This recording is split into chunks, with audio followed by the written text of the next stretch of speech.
Hi guys, welcome to another episode of Pincade. Um, I was gonna do another video of a couple of things that I found.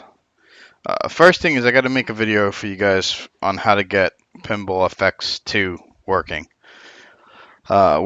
and loading from your front end. However, I'm still using the old method, and Pinball X has a new method that allegedly does not require all this complicated um, workaround stuff that was out there to get it to work with the pinball effects menu system that is constantly changing.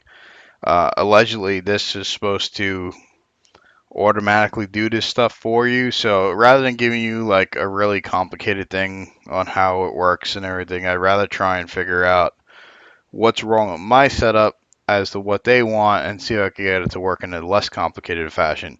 However, if I can't, then I'm going to end up showing my complicated method, which I do know works. Um, the other thing that I need to make a video on is I stumbled recently upon something called, I'm going to assume that it's supposed to be pronounced United.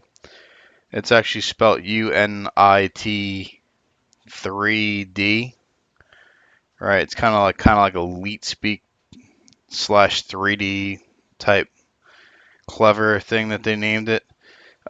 It really works off of a gaming engine, like an open source gaming engine that anybody could develop with called Unity 3D.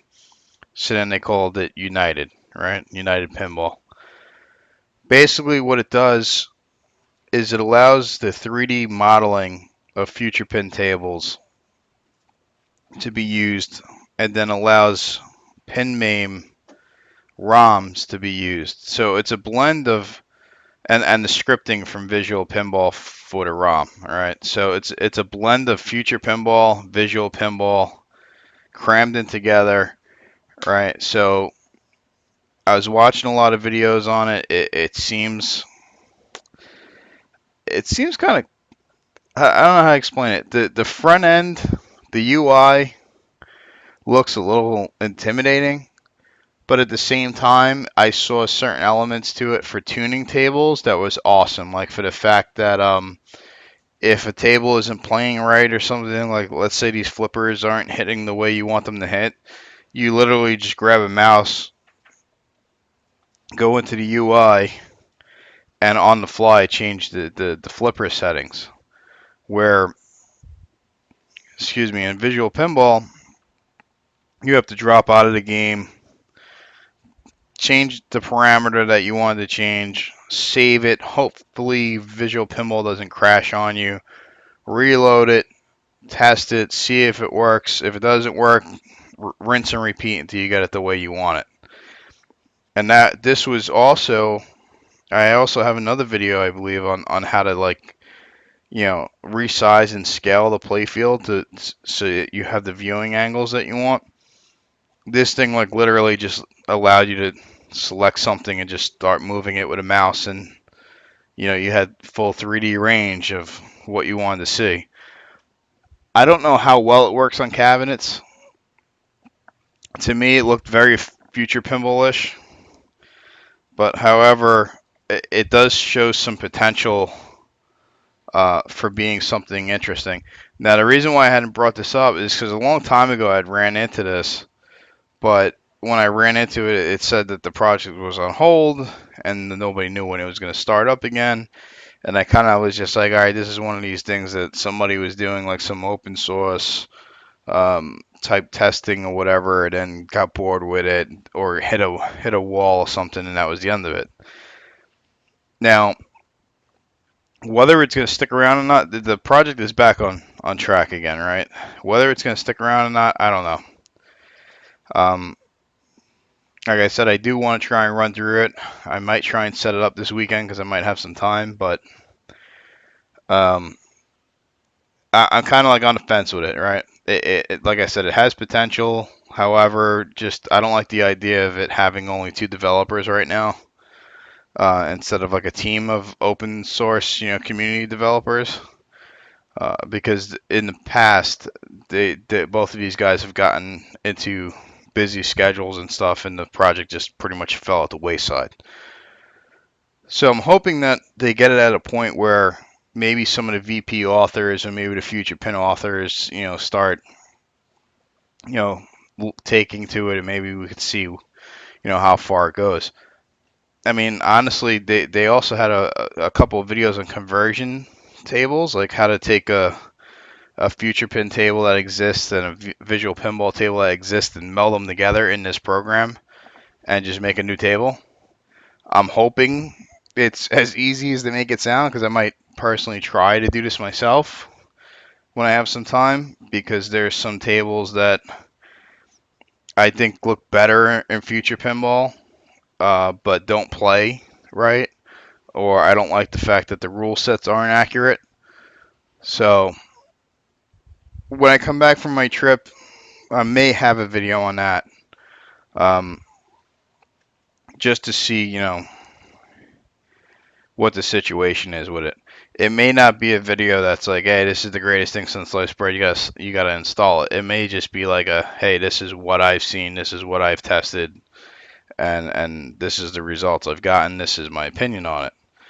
Um, but like I said, we'll see how that goes. I'm gonna try and get to that this weekend. But like I said, I have a lot of things in the pipeline for this vacation that's coming up very quickly, and I don't have that much time to try and get everything done. But I think I might be able to squeeze some time in this weekend. I don't. It really depends on how long of a setup process this is going to be. If it's going to be like a 6-hour ordeal of trying to find documentation and testing and trying to get things to work and slamming my head against the wall like normal things are in this field, then it's probably not going to get done this weekend. If it's as easy as they say they're projecting, for the end user, um, hopefully we'll see what happens. Like I said, they have a couple tables on there that are done. I'm hoping it's just as much as like what I was reading in the user doc, where I'm just installing an exe, installing some pin name stuff, updating my DLLs, and being done with it. But anyway, this weekend I got some time on Friday to go down to Silver Ball with two of my league guys.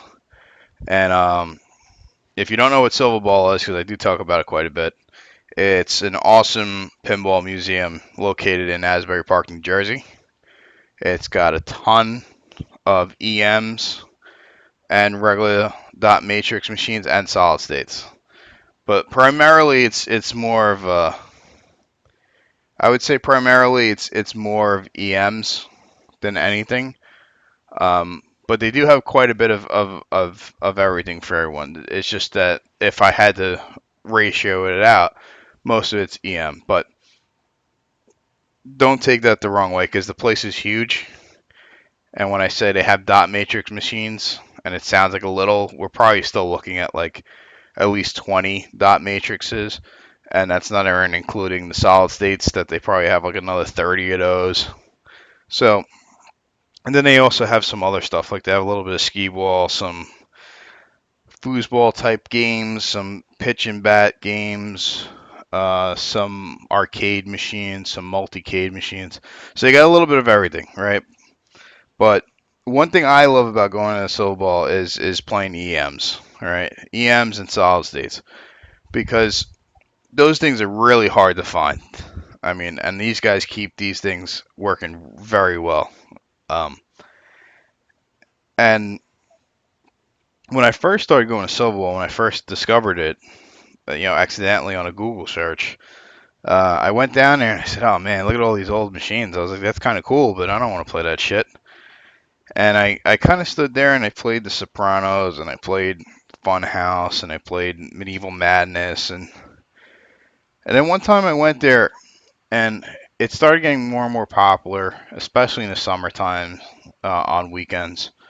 And I had gone there once, and it was just so packed that I couldn't get on anything. I couldn't get on anything that was modern, and it forced me to go and play these old, EM things. I had no idea what the hell I was doing on these things. And I realized how ignorant and blind I was to these machines, right? Because you look at them, you go, it's an old, boring piece of shit pinball machine. That thing is just that thing it can't be as complicated as playing, Funhouse or something, right? But they're a different style of game, right? And they're a different challenge and a different skill set. Um, and what I did learn is over time these things grew on me, right? As I played them, I started to understand them better. I started to see why certain people did play them or liked them. Um, and I developed a skill set and an acquired taste for them, right? However, going to Pinburg, I saw so many people that were in leagues, right? League after league after league. Every group I was in, there was like a league roster that happened, right? It was like, oh, what league are you in? Where do you play? And I was just like, I play in a league in Jersey, man, right? and these people were just like, blah blah blah, with the league this and league that, and I have this many machines in my house, and da da da. And I kind of like thought like, I know we're making small talk, but I kind of feel like it's like a status, right? You're trying to like indicate to me a status. And what I noticed is regardless of all the machines that they might have had and how long they've been playing in leagues and how many times they've been to tournaments and everything, Pinburg puts you in that situation where you have to play from multiple eras. It's not like Papa where you can avoid, you know, certain machines by picking your bank a certain way or your entry bank a certain way or strategies like that. In Pinburg, you have to play an EM and you have to play a solid state in every single bank. And what I found was that most of these people had no idea how to play these machines or were just terrible at them. Why? Because either one, they can't find them, or two, they don't want to play them. Right? And like I said, to be a skilled player, you learn things sometimes by doing other stuff, right? You don't always have to do the same old stuff. Like if I don't just do networking at work anymore, right? I do other things. I write scripts. I look at, you know, how would I write code for this, or um, how do I build this network, or how do I set this policy for a firewall, right? I'm not just looking at one aspect all the time, right? And that's what I kind of feel like with people that play DMD games religiously, right? You got to open up your skill set. So today I'm going to focus on two EMs that I play at Silver Bowl that I love, and I'm sorry, but I could not figure out how to get the the backlash to show up without overshadowing the playfield, and number two, I couldn't get the DMD to show up on these things, the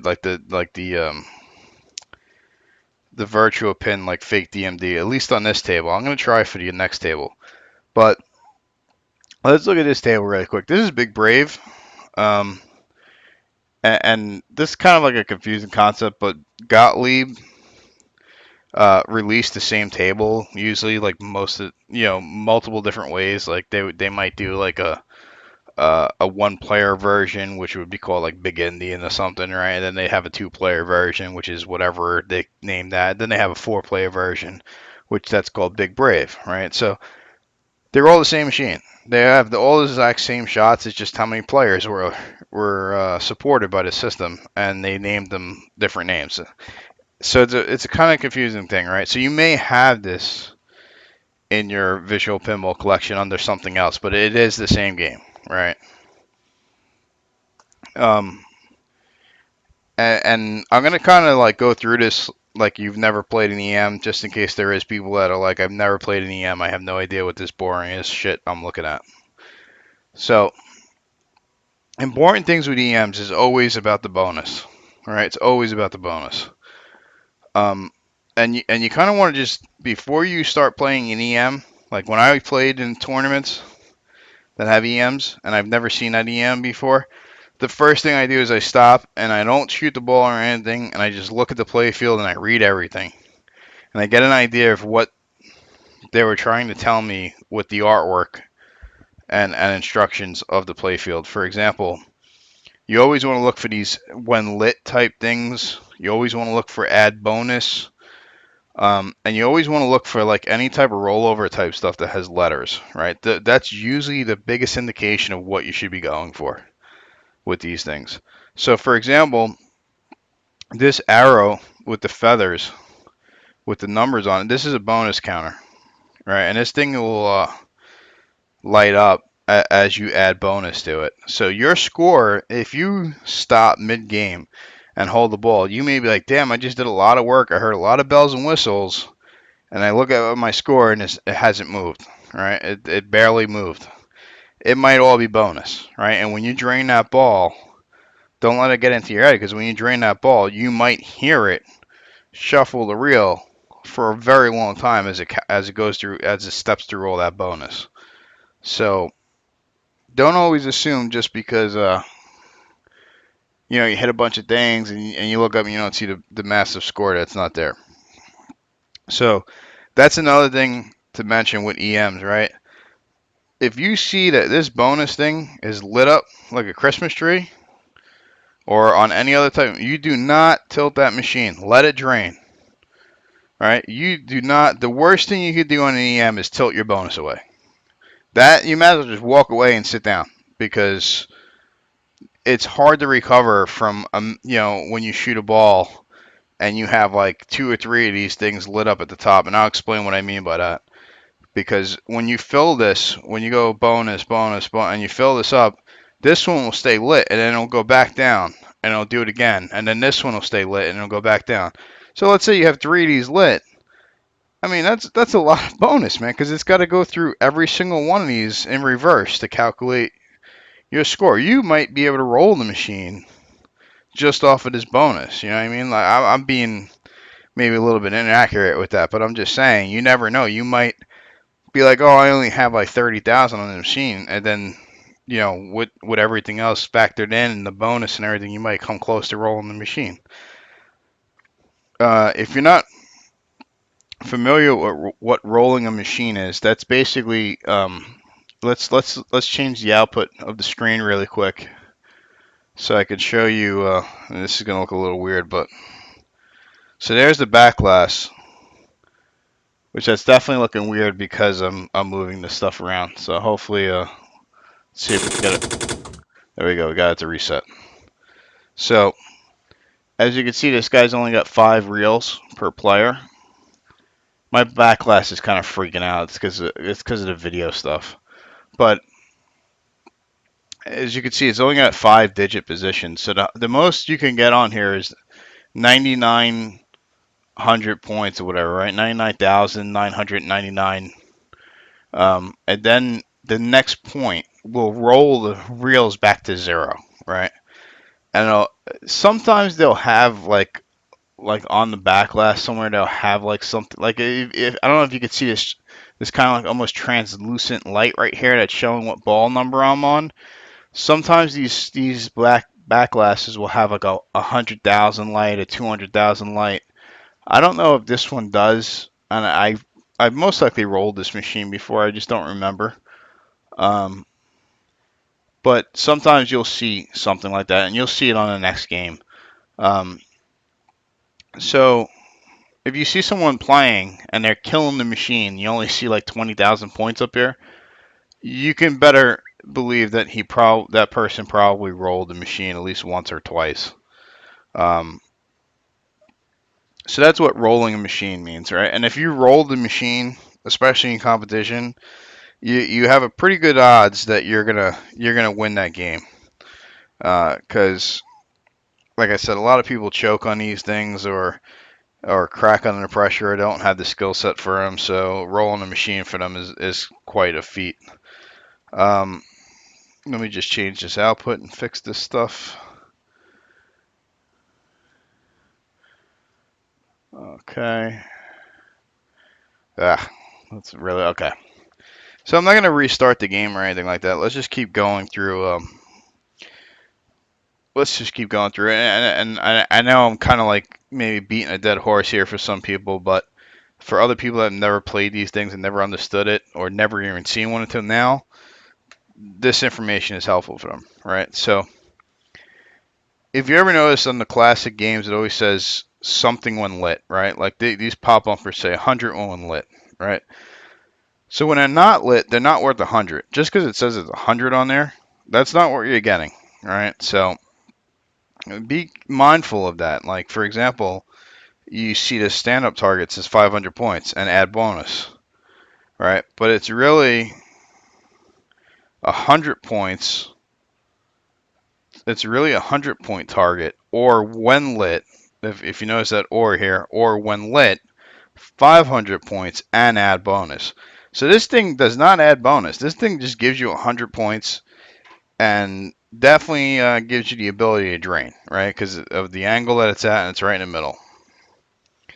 But when it's lit, right, it's 500 points and adds bonus. I probably still wouldn't go after it, but you never know. Um, so all these stand-ups are kind of the same, right? Now the rollovers, uh, 500 points and adds bonus. If you notice, they're already lit. So that means that I'm going to get that right off. You know what I mean? As soon as I roll over this G, I'm going to get it, right? The other thing, this says the same thing, 500 points and adds bonus. I'm going to assume that the same thing goes for these letters up here. But if you notice these letters, if you're looking at it right now, you'll notice that every other letter is replicated except for the I. All right, so the I is the hardest letter to get on this table. And these letters, believe it or not, are the most valuable thing on this table. Besides this, there's a special name for this. I don't know what this is, but we're gonna call it like the crankshot or whatever, because it's like this wind up type thing. We'll get to that. But besides this thing, this is like the most valuable thing on the table. So when you shoot this, your skill shot really should be for this eye. All right, and I know it kind of sucks because it sends it into this thing, but that's the only place to get the eye. And as soon as you get the eye, it doesn't matter if you have the B or the G. As soon as you get the eye, all things light up that say when lit. Um, so immediately, just off of that plunge, all the scores go up. Okay. Now, if you get the B and the G, then you start getting special when lit.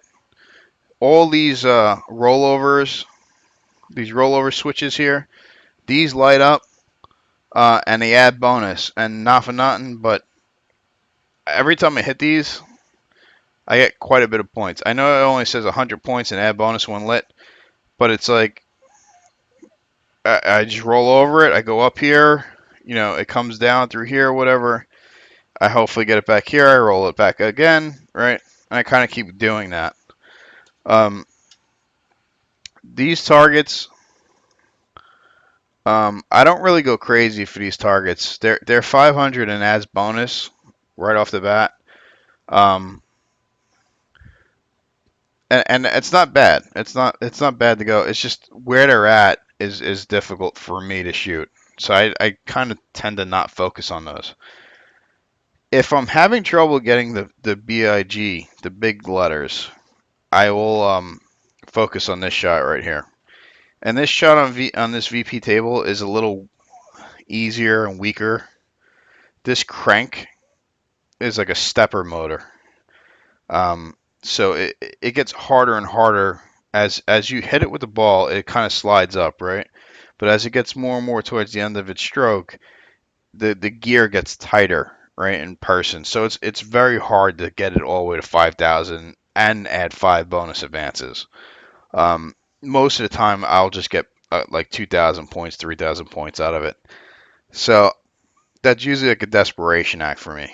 However, on this table, um, for some reason, I have to figure out how to adjust the tension on this so that it's harder to get it to the back. I don't know exactly how to adjust this yet, but I'll hit this and I'll get 5 bonus advances like all the time. What 5 bonus advances is is that when you hit this all the way to the end, you'll get the 5,000 points, and it'll add 5 lights, right? Which is a lot, because if you think about it, this shot right here is 3 lights, right? Add bonus 1 lit, 1, 2, 3. Add bonus 1 lit, 1. Add bonus 1 lit, 1. In lane, add bonus. So now we're almost done with going through this, and we're going to play a couple of balls here. Another thing is if you've heard about me talk about shatzing in lanes, or the more proper terminology for it, which is alley passing. This is quite common on these types of machines because they're kind of open. This is where they kind of come from. The speed of the ball is kind of slower, except for on this table I have it set to be a lot faster. And rolling up this in lane, getting that, if it's lit, right, getting that 500 points and adding bonus, and then coming back and shooting it up this in lane, getting 500 points and add bonus, and if you can consecutively do this back and forth without making a mistake, you can get a lot without putting yourself in too much danger. I mean, if you're good at alley passing, I'm not saying alley passing is easy, but yeah, you could get a lot of points doing that stuff. Another thing is if you notice here, double bonus 1 lit. Sometimes when that's lit, you kind of want to drain here. You don't want to drain through the out lanes because they're not going to double your bonus. However, if you have no bonus, then the out lanes are more of a better spot to drain at. But if this is really lit up and it's double bonus time, yeah, you want to try and go through the middle to drain if you're going to drain. So hopefully that explains a lot about how to play these games. So now we're going to play one really quick. We're going to probably play a couple because these things tend to go kind of quick. And this one plays a little faster than the real thing. So the first thing is trying to get that eye shot. There it goes. So if I could try and capture this ball, well, I just got all the letters, so everything is lit. But I was trying to show that everything, all the when lit letters went up immediately as soon as I got the eye. And special's already lit at the top left, and I haven't even touched one of those targets yet, because those letters in these games are usually very important. And if you see, you can't really see, and I can't really see. Hold on, let me just move this this recording monitor screen a little bit so I can see the back glass. I'll tell you what I'm at. Where'd that mouse go? This is not easy to hold the ball, stand sideways, and try and move a mouse. Okay, so I'm at 3,120. All right, so if I could get this on there. So it doesn't sound like a lot, all right? But like I said, don't forget there's 8,000 in bonus here. So now, what am I going to do now? I don't want to shoot for that crank shot thing. I kind of want to go for those rollovers. So I'm going to try and alley pass it. Okay, so like I said, the flippers, this table was like, and that's what I was talking about with the stepper motor with the bonus. So now I'm at 17,620. And I really didn't shoot much, right? That alley pass would have been good, but the flippers are set a little bit too hard, a little bit too powerful. That should have on most tables, that probably would have rolled up to where it says, like, right where the switch is and came back. So I won't be doing too much alley passing here because, and I got lucky enough to know where that skill shot is. And I was talking and I completely messed that shot up. I was going to say I'm going to start going for those rollovers, and I'm really messing up the skill shot too now.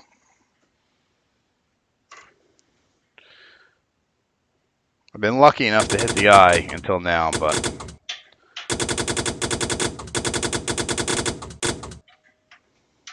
And you definitely want to give these machines a little bit of a nudge in real life. In VP, maybe not so much because it's electronic and they're a little bit more overpowered, but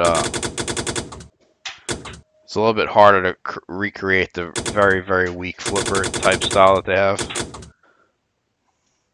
But in real life, you definitely want to give these things a little bit of a shove. So as you can see, I had a lot of bonus worked up there. So I'm at 40,000, and I think I'm on ball 3, maybe 4. It's a 5-ball game. I put all my EMs. EMs are usually at 5-ball games with the ability to... Sorry, my dachshund's like chewing on a bone, and I thought she was choking on it. Most EMs are 5-ball games. There's only been some really shady places that I've played at that have put their EMs at 3 balls at 50 cents a game. I won't say nothing about Randy Land in Wildwood, New Jersey, because he'll probably sue me. But so let's see, we're almost around getting another row of bonus. So, and I don't really have much going on. So I'm gonna start trying to hit for that crank shot so you guys could see that too.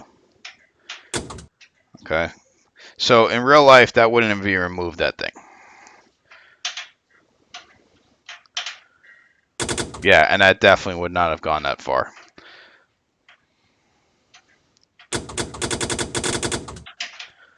And that's why I don't like those targets, because anytime I hit those targets, I usually drain.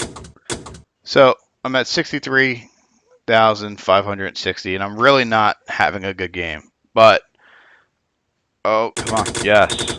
I'm not having a good game, but I know what I'm shooting for, so it's kind of helping.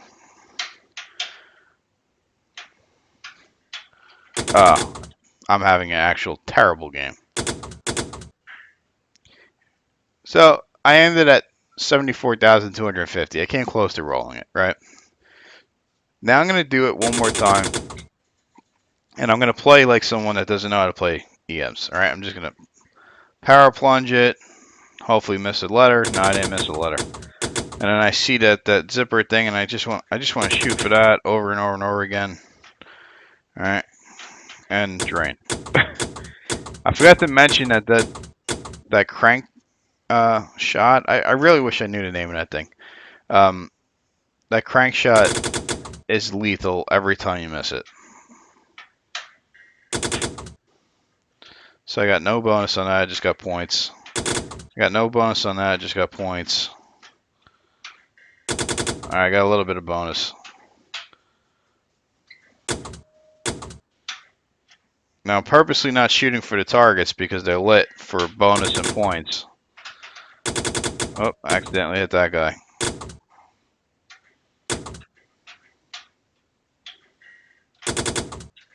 So as you can see, that bonus is not moving. It's not going up. It's only going up because I'm accidentally hitting other things that I'm ignorant to the fact of what they do. Because that thing right here is so appealing to me. Because it has big numbers on it. And it's the biggest numbers on the whole board. So that's what I want to shoot for. And that's the way people walk up to these machines. And my score right now, I don't know what ball I'm on, but my score is 45,000. So I'm actually not doing so bad trying to play this game completely wrong. And it's kind of backfiring in my face, but hopefully you get to you're getting what I'm trying to say here. So now I'm getting some bad balls here. I'm getting these house balls. I'm not even getting to hit them. And house balls, no, that was definitely a house ball. So I just lost, right? If that was a game, I got 66,260. All right, and I got real lucky in the beginning with some stuff, and I wasn't close. I got a bunch of house balls because I was plunging, just sporadically. I wasn't aiming for that eye or whatever. The opportunities I did have to make shots, I didn't go for bonus shots. I just went for point after point after point after point. So hopefully you're starting to see how the bonus thing works out. Um, I don't want to play another version of this. I don't want to play another game of this, only because I think you've gotten the gist on these games. These games are not that complicated, and they become more of a challenge to try and get big all the time and build up this bonus calculator as much as you can. So let's do the next game. I'm gonna see really quick if I can get this one to show the DMD because that is no. See, I don't know how to get these things.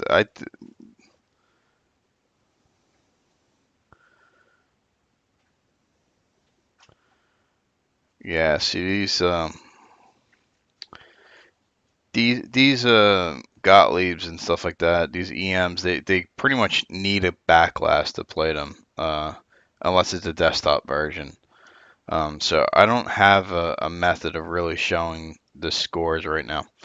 So you're gonna have to just take my word for it, or I flip through it and show you what the score is. But sorry, I just need to take a drink. So this is a Centigrade 37, another Gottlieb EM. It's a single player. One of my friends in my league actually has one of these in his house, and it's actually a pretty good condition. Um, and this game was one of the EMs that I really got addicted to playing. And it was funny because I thought I was playing it the right way. And then when I went to my friend's house and I said, how do you play it? What's your strategy on it? And he showed me, the importance of these letters. And I realized, wow, I was playing this game wrong.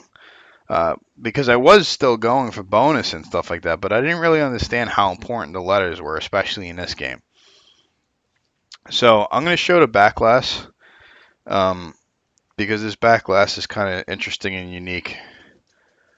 If I could get there we go. Okay, so let me move it. We're gonna see this weird effect for a second. So there's the backlash. So this box right here, like I said, it's a one-player game.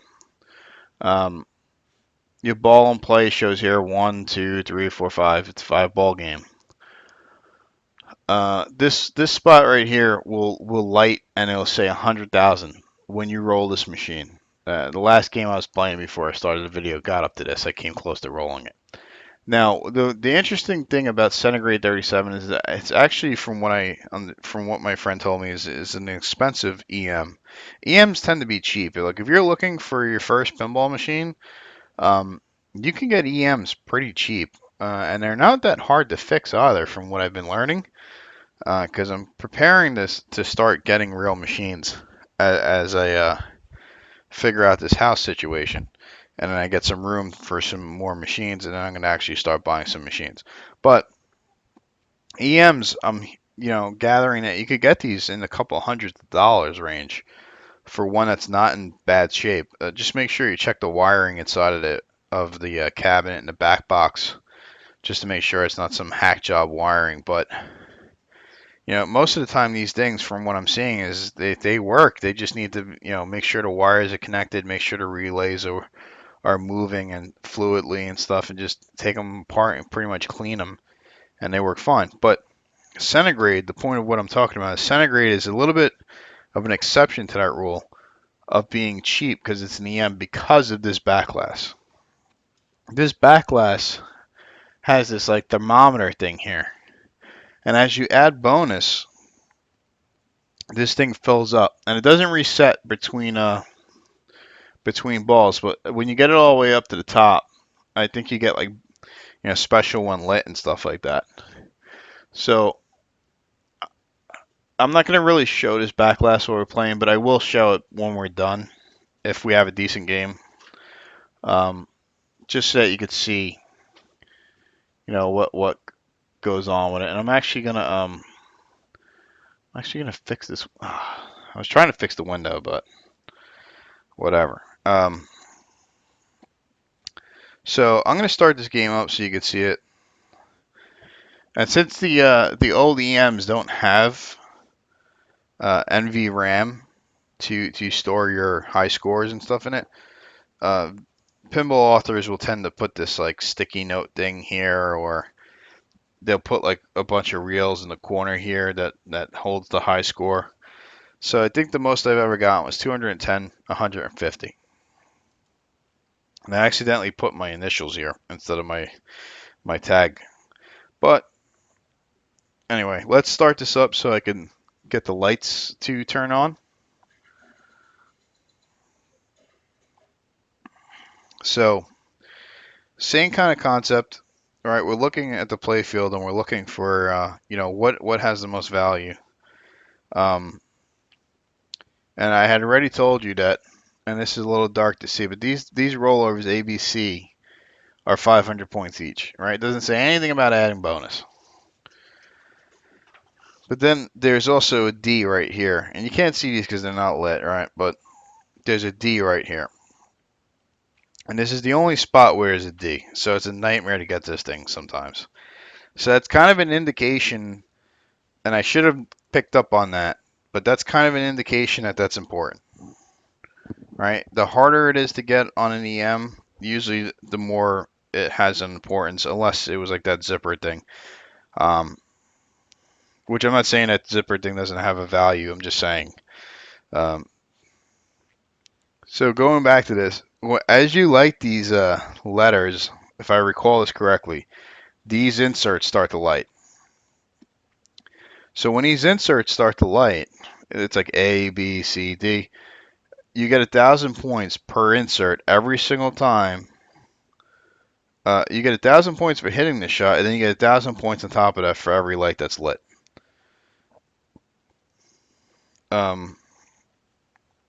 The next thing is there's these inserts here that light. This is also very valuable, believe it or not, because if you see it's 500 or 5,000 and reset drop target when lit, and lights double advance when lit, right? So when these outside lights are lit, this shot is worth double advance. What it means by double advance is that thermometer in the back glass will go up double what it normally would for a shot, right? How it figures out how much, I think those are like I don't have a ruler on me, but I think that's like an eighth of an inch. So I think like every couple of shots is like an eighth of an inch or something like that. But whatever, it makes the thermometer thing go up faster, right? Which is kind of like the object of the game, is to get the thermometer thing filled. Um, so these targets can be valuable to hit, although they're extremely dangerous. Um, Here is when these are lit, they're also advance the thermometer thing when you hit them. But it doesn't really say how much they're worth, right? Oh no, there it is, 500 points, sorry. Sometimes the angle of things make it hard to see. So 500 points each. So I'd rather go for these death targets probably. Or try and get these letters and hit this scoop. The scoop isn't that dangerous. Now, I just want to make sure I go over everything else first before I talk about this other thing. And then this is the same kind of situation. 500 or 5,000 and an advanced one lit for these in lanes. Now, then there's these lanes, right? So when you hit this shot, it kicks you out and you go into these side lanes. And there's these like little pegs and posts and stuff that will make you bounce back and forth. And usually you'll go like a left and right pattern, and hopefully you don't go to this out lane. However, there is this post here that you can sometimes nudge yourself back. And now what ends up happening with all of this stuff, and this is going to be kind of hard for me to explain, but EMs have what's called stepper motors inside of them. And as things go on, these motors move and they make these connections. Okay, it's a kind of like a wheel with connectors on it. And as it moves, these connectors touch different connection points and it makes these different circuits. right? That's why they call it electromechanical, because it's mechanical, but it's still electrical. But it's not circuits. It's not circuit boards, right? It's not PCB printed circuit boards, right? It's just a piece of metal with wires going to terminal connectors, and this thing is moving and it's making these connections, and as it makes these connections, voltage flows and things happen, right? So as you roll these things over and stuff, these lights will shift back and forth. Every one of these lights will shift and move. So this game always has you kind of like changing your shots up. All right, it's not always the same thing. It's what's going on with the stepper motor, um, and it's not too complicated of a game. It's a fun game. So let's try it. Let's see how we do. And like I said, if I could get the thermometer filled, I'll show you and I'll let you know what the score is. So once again, you don't want to plunge too hard. You want to kind of get those letters up there. And as you can see, the lights are changing back. All right, I got the D. So as you can see, those green lights are lighting. I'm gonna try and stop the. No, I'm not gonna be able to stop the ball.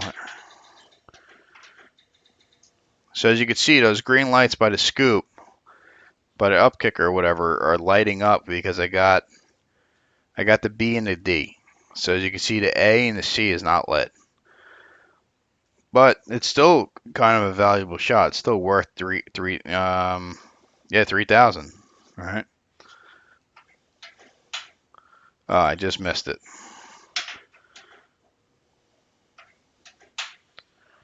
Now you can see those targets haven't lit up yet. Why haven't those targets lit up yet? Because I need those rest of those letters.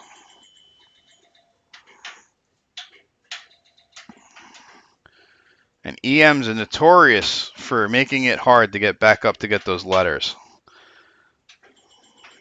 Oh, that was just a stupid move. So right now the thermometer thing is about a quarter of the way full. So now I want to try and oh, that's too light. Skill plunge this stuff so I get the A or the C. There we go, I got the C. So I just need one more. And that's always a death trap. I gotta fix that post. That post needs to be a little bit bouncier. Every time it hits it, it just kills the momentum of the ball. And that's not how it is in real life. Okay. I was gonna get really annoyed if I died right there.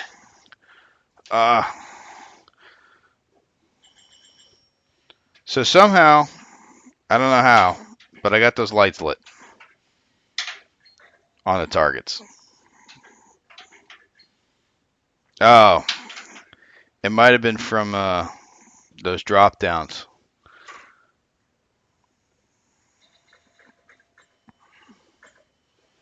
So I might stand corrected. I've never right into the outline. I've never fully paid attention to what makes those lights work. I assumed it was the letter. Damn it. I assumed that it was the letters. All right, so I got the meter like a little bit on the halfway. Let's try it again.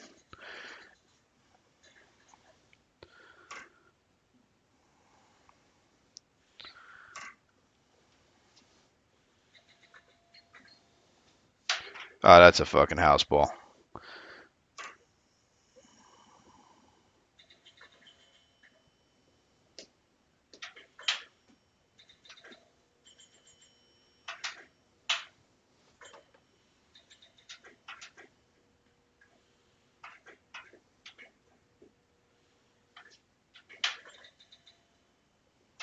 Ooh. Oh, come on, come on. There we go. All right, so it's not the letters that gets that. It is the drop. I think it's the drop targets that lights those two stand-up targets.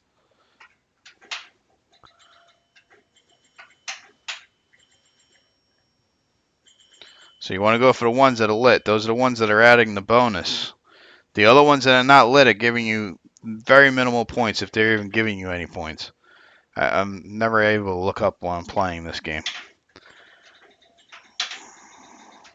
So yeah, I stand corrected. The drop downs targets are what lights these shots.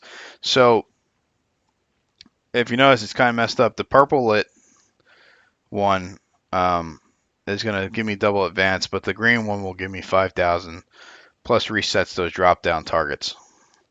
So I kind of want to try and get that meter thing full, so I'm just going to go for the other one. And miss it.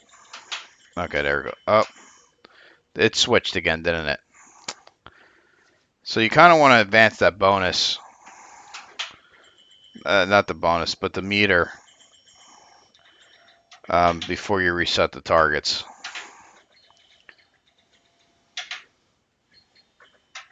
Ah, shit.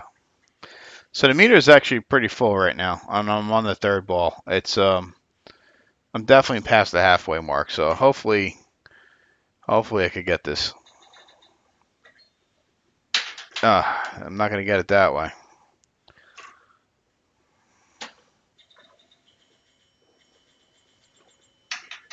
And I am nudging. I am using the accelerometer to try and get the ball out of these bad spots.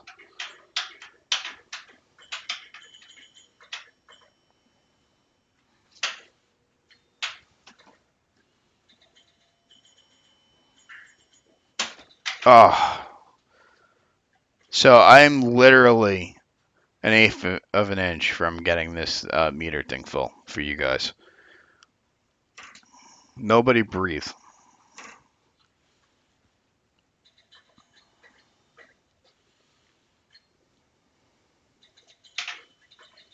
There it goes. I got it. So special is lit, and I know you can't see a backlash, but the top of the meter had like this like round orb ball type thing on the top, and it's flashing. And that scoop is lit for special.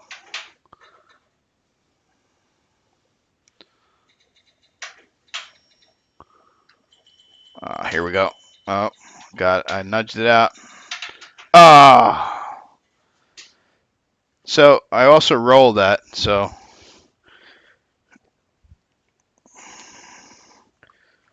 for once, I actually had somewhat of a decent game here. Because usually I'm tanking on these games. So let's show you guys what it looks like. It's actually still flashing and stuff. It's kind of cool. So there you go. You can see the light that I was talking about. This one actually has a light up that says I rolled it. However, I don't think this has something for 200,000. It might have something over here. I don't remember because I did score 200,000 on this once. I just don't remember.